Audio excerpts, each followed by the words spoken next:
All right, music fans, welcome back. It's Dave, the Real Music Observer, observing real music in real time for real people just like you, just like me.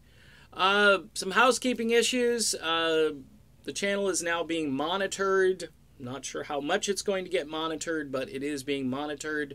Not by me, but somebody who has volunteered to delete personal attack type comments. I've been getting a lot of complaints about how toxic the comments are. Folks, this is everywhere in social media. I mean, I got rock stars, people that follow me on Twitter. And when I say rock stars, I'm just trying to keep it anonymous. I'm not trying to sound like I'm important or anything like that.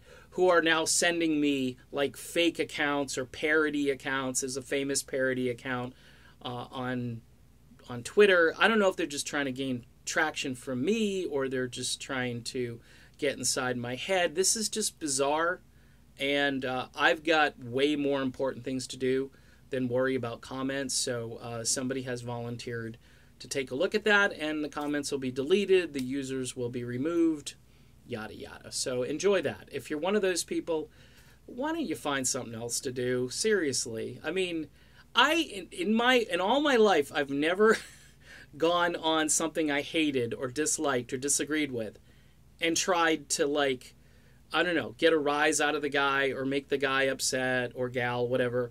I just would mind my own business and just, you know, not leave any comments. I might politely disagree with somebody or something, but I'm not throwing vitriol or personal attacks. You know, yesterday I did this video about Steve Perry, and I noticed some discrepancies between his story and this lawsuit, which alleges that Perry was recording in 1991. Remember, he dropped off the face of the planet in 87, and then, you know, came back briefly and then left again and so forth. And it's just, look, he wanted to have that story and that narrative. Most people aren't going to question it. I just, after a while, you think to yourself, okay, let's just let the guy have his space. But I was pointing out that he was working, and that isn't the point of the lawsuit. Obviously, he doesn't want this music released. And look, I hope he wins the lawsuit, okay? I hope he wins it. I'm not against Steve Perry. See, this is the thing. If I say anything critical, then somehow I don't like Steve Perry as a person. That's not true. If I met Steve Perry, it would be a great pleasure, and it would be a wonderful thing to meet Steve Perry. So anyway, with that said, there are a lot of false narratives in rock that are created and that are sold to people. The Fleetwood Mac situation right now, we were told that Lindsey Buckingham didn't want to tour, wanted to be busy about his solo album, and then these emails surface where he's sending them to Mick Fleetwood, telling Mick that, hey, I'll do whatever you guys want. I'm in. Let's not break this up. I want to work. I want to get out there with you guys. I can put whatever I'm doing on hold. No, even in the reviews that are being written about Lindsey Buckingham and Fleetwood Mac these days, it's all, well, you know, he was dismissed. He left. It's very vague. It's very esoteric, and it's not specific. The same thing with Styx and Dennis DeYoung, one of my big pet peeves. Not the fact that Tommy Shaw and the band have gone on. Not just that. I mean, it's fine. They've kind of redefined what Styx is. Styx is not Don't Let It End. Styx is not The Best of Times. Styx is not Babe. Okay? Styx is not Show Me the Way. Those are 4 monster songs, by the way, that aren't in their set list. They did bring Roboto in because they had to. They had to. It's just too big of a song. But they stop. You know, they draw the line. They don't want to play the band's biggest hit ever. They'd rather skip that because they've created this narrative that Dennis is just a balladeer. He's schmaltzy. He's Barry Manilow. All this stuff, okay, which isn't true.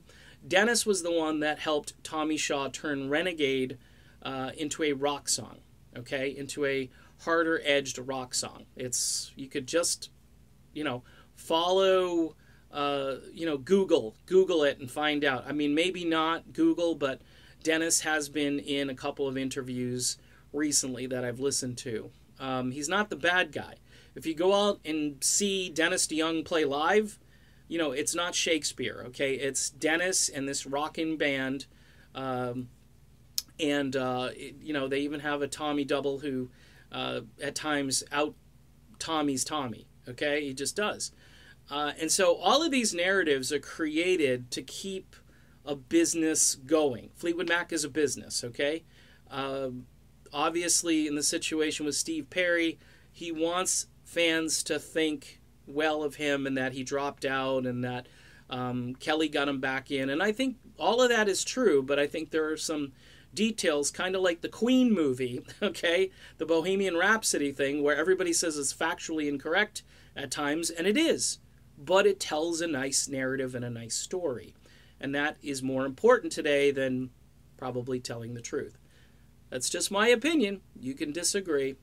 Keep in mind, folks, personal attacks aren't going to be tolerated for too much longer on this channel, just because it distracts other people. I'm not looking at the comments other than the fact that people are now sending them to me, and I'm deleting those as well.